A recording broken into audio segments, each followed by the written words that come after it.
The Los Angeles Times Bloomberg survey had Obama up by 12 percentage points. And there was a Newsweek poll out recently that had Obama up, I believe, by 15 points. The rest of the polls have been showing single-digit leads for Obama. The most recent Gallup tracking, which is the freshest stuff available, shows the two candidates in a dead heat. You know, when I look at those results, I know something's going on. In the first place that I look when I see these discrepancies, I look for the percentage of Republicans, Democrats, and independents in the sample. Because we know that the best predictor of how someone is going to vote is their party ID.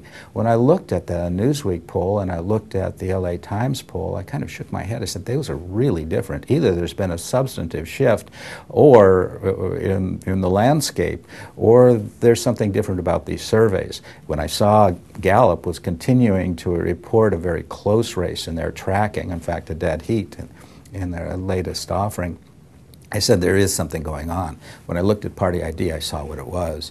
Both the Bloomberg, LA Times, and the Newsweek poll have a large percentage of Democrats and a small percentage of Republicans.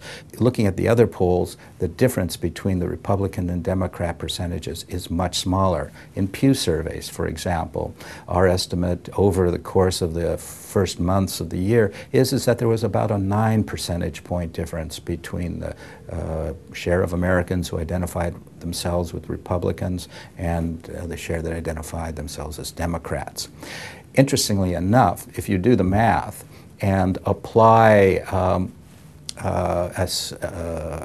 those percentages to the LA Times and the Newsweek findings, you'll find that their results change dramatically. In fact, if they got the same percentage of Republicans and Democrats that most other survey organizations are getting in their surveys, they would have shown a single-digit Obama lead, right in line with everyone else.